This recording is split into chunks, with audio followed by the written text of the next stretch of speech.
কলাকেই মানুষ খায় উলঙ্গ করে মাননীয় সভাপতি, এই বিষয়টাই দৃষ্টিকটু, এটা একটা অশ্লীল বিষয় মাননীয় সভাপতি। এই যে বিচিওয়ালা কলা, এই বিচিওয়ালা কলা খাইলে আপনার কোষ্ঠকাঠিন্য হওয়া ছাড়া আর কোনো উপায় নাই মাননীয় সভাপতি। আম যদি একটু বেশি খান তাইলে আমাশা হবে, বদনা প্যারেড করতে করতে আপনার আমার অবস্থা কিন্তু শেষ হয়ে যাবে মাননীয় সভাপতি।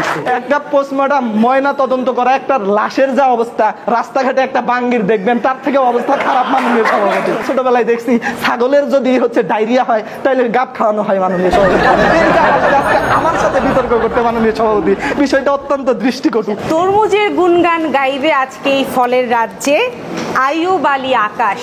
মাননীয় সভাপতি, প্রশ্ন যেখানে ফলের রাজাকে, সেখানে তরমুজ ছাড়া আর আপনি কাকে কল্পনা করতে পারেন? আজকে এই যে বাংলাদেশ সহ বিশ্বের এই বৈশ্বিক তাপমাত্রা প্রতিদিন বৃদ্ধি পাচ্ছে, আজকেও রাজশাহীতে 41 ডিগ্রি সেলসিয়াস তাপমাত্রা ছিল। এই সময় আপনি এখানে বসে সভাপতিত্ব করছেন মাননীয় সভাপতি, আপনার মনে এখন মনের অজান্তেই চাচ্ছে যে এখানে যদি এক গ্লাস তরমুজের জুস হতো তাহলে আমার প্রাণটা শান্তি পেয়ে যেত মাননীয় সভাপতি।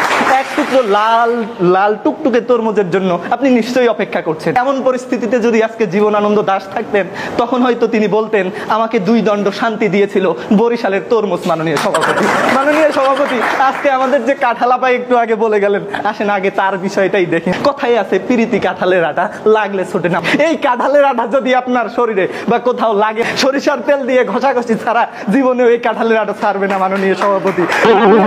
আপনি যদি এই গরমের মধ্যে কাঁঠাল খান, আপনার শরীরের তাপমাত্রা 2 থেকে 4 ডিগ্রি সেলসিয়াস পর্যন্ত বৃদ্ধি পাইতে পারে। এই ক্ষেত্রে যদি আপনি তরমুজ খান, আপনার শরীরের তাপমাত্রা বাড়বে না, আপনার মস্তিষ্ক থেকে পুরো দেহ একেবারে ঠান্ডা হয়ে যাবে। সুতরাং আমার তরমুজই সেরা। গবেষণায় দেখা গেছে কাঁঠাল খেলে মৃত্যুর ঝুঁকি বাড়ে, আপনি যে কোনো সময় ঠাস হয়ে পড়ে যে মারা যেতে পারেন মাননীয় সভাপতি। আরেকটা বিষয়, কাঁঠালকে বাগান দিয়ে গেলে আপনার কিন্তু লাইফ রিস্ক আছে, যে কোনো সময় পাকা কাঁঠাল আপনার মাথার উপর পড়ে জায়গায় মারা যেতে পারেন। তরমুজের ক্ষেত্রে কিন্তু এরকম কোনো ঝুঁকি নাই, তরমুজ মাটিতে ধরে। এই যে আমের যে আঠা, আম খাইতে যায় একবার যদি এই আঠা আপনার চোখে লাগে, জীবনের মতো আম খাওয়ার হাউস আপনার মিটে যাবে। আমের পোকার কথা কি বলবো, উপরে ফিটফাট ভিতরে সদরঘাট। আমের এক প্রকার প্রজাতি আছে, নাম হচ্ছে ল্যাংড়া। এই ল্যাংড়া খোরাকে আজকে আমার মতো তরমুজের বিপক্ষে দাঁড় করায় দিচ্ছেন, এটা কোনোভাবেই শোভনীয় নয়। কিছু আম আছে যে আমের যদি আপনি গ্রান নিতে জানেন, এগুলো এমন টক আপনার নারী ভুড়ি সহ টক হয়ে যাবে মাননীয় সভাপতি।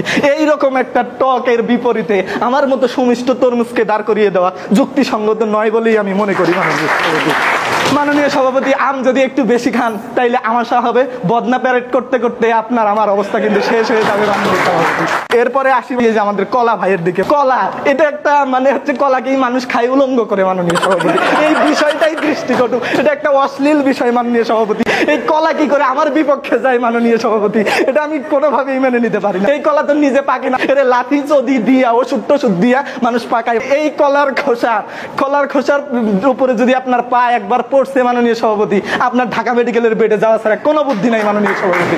আর আপনি কিন্তু তরমুজের খোসাটাও ফেলতে হয় না, বর্তমানে তরমুজের খোসা দিয়েও তরকারি রান্না করে খাওয়া যায়। এই যে কলার গাছ একবার মাত্র কলা দেয়, বাকি সময় এটা জঞ্জাল, এটা আবর্জনা হিসাবেই থাকে। কলা যে জমিতে চাষ হয় সেই জমির উর্বরতা নষ্ট হয়ে যায়, কিন্তু আমার তরমুজের ক্ষেত্রে এরকম কোনো ঝুঁকি নাই। আর কলার বিচিতে, এই যে বিচিওয়ালা কলা, এই বিচিওয়ালা কলা খাইলে আপনার কোষ্ঠকাঠিন্য হওয়া ছাড়া আর কোনো উপায় নাই মাননীয় সভাপতি। আর আজকে তরমুজের বিচির কথা বলে গেছেন আমাদের আপু। তরমুজের বিচিতে থাকে অ্যান্টিঅক্সিডেন্ট, যেটা খাইলে আপনার হৃদরোগের ঝুঁকি থেকে উচ্চ রক্তচাপের ঝুঁকি সবই কমে যাবে মাননীয় সভাপতি। তরমুজের বিচির সমালোচনা করে লাভ নাই। এরপরে আসি হচ্ছে আমাদের এই যে বাঙ্গি আপার কাছে। কথাই আছে বাঙ্গি খেতে বালুর মতো। আপনাকে যদি এক গ্লাসে সাদা পানি আর এক গ্লাসে যদি বালুর শরবত দেওয়া হয়, আপনি কোনটা যে বাঙ্গির শরবত আর কোনটা সাদা পানি আপনি কিছুই বুঝতে পারবেন না, কারণ স্বাদই নাই মাননীয় সভাপতি। একটা পোস্টমর্টম ময়না তদন্ত করা একটা লাশের যা অবস্থা, রাস্তাঘাটে একটা বাঙ্গির দেখবেন তার থেকে অবস্থা খারাপ মাননীয় সভাপতি। মাননীয় সভাপতি, এই বাঙ্গি হচ্ছে মিষ্টি কুমড়ার চাচাতো ভাই। এই মিষ্টি কুমড়ার চাচাতো ভাই হয়ে একই প্রজাতির, অর্থাৎ এরা একই প্রজাতির। এই মিষ্টি কুমড়ার চাচাতো ভাই হয়ে আমার মতো সুমিষ্ট তরমুজের সাথে এনারা কি করে আসে? আর মাননীয় সভাপতি, গাবের কথা কি বলবো, এই যে গাব, কলা, বাঙ্গি, এরা কি ফলের মধ্যে আসলেও পরে মাননীয় সভাপতি? এগুলো কিন্তু আমি গাবের নামই কোনোদিন শোনেন নাই। এই যে ভাই আমাদের গাবের পক্ষ হয়ে আসছে, তিনি জীবনে কোনোদিন গাব খাইছে কিনা আমার সন্দেহ। ছোটবেলায় দেখছি ছাগলের যদি ডায়রিয়া হয় তাহলে গাব খাওয়ানো হয় মাননীয় সভাপতি। আমার সাথে বিতর্ক করতে মাননীয় সভাপতি, বিষয়টা অত্যন্ত দৃষ্টিকটু। এই যে বাঙ্গি, গাব, কলা, এরা তো কোনো ফলের মধ্যেই পড়ে না। আর এই যে আমাদের আম আর কাঁঠালকে যদিও ফলের শ্রেণীতে একটু অন্তর্ভুক্ত করতে পারেন, কিন্তু আমার সাথে এরা কোনোভাবেই যায় না। এই যে দেখেন আজকে তরমুজ, জাপানের হোক্কাইদো শহরতে এক প্রকার তরমুজ হয় যার নাম হচ্ছে ডেনসুকি তরমুজ। এই তরমুজ 1 কেজি বিক্রি হয় $600, 1 কেজির দাম $600। সারা পৃথিবী জুড়েই আমার খ্যাতি। আমি শুধু বাংলাদেশে না, বহির্বিশ্বেও আমার একটা ভাবমূর্তি আছে। মধ্যপ্রাচ্যের শেখদের যদি আপনি তরমুজ উপহার দেন, তারা যে কি খুশি হবে মাননীয় সভাপতি, যে আমার সারা বিশ্বেই একটা ভাবমূর্তি আছে এইরকম। এই যে কাঁঠাল যারা হচ্ছে গ্রামে 5 টাকা 10 টাকা দিয়ে পাওয়া যায়, মানুষ খায় না, এবারিটা ওই বাড়ি ঢালাইয়া দেয়। এই যে বাঙ্গি যারে তো এই যে পোস্টমর্টমের রুগী বললাম, এই যে কলা তো ভাই কি আর বলবো, উলঙ্গ করে খায়। এই যে আম পোকাওয়ালা আম, এই যে অপরিচিত বাঙ্গি, এদের সাথে আমার মতো সুমিষ্ট পরিচিত তরমুজকে কোনোভাবে কি তুলনা করা যায় মাননীয় সভাপতি? তরমুজ যে সেরা, শুধু এখানে নয়, এখানে স্বীকৃতি পেলে আমি আশা করি ভবিষ্যতে আন্তর্জাতিক পর্যায়েও আমরা স্বীকৃতি পাবো। তরমুজকেই ফলের রাজা হিসাবে স্বীকৃতি দেন, সেই দাবি জানিয়ে বিদায় নিচ্ছি।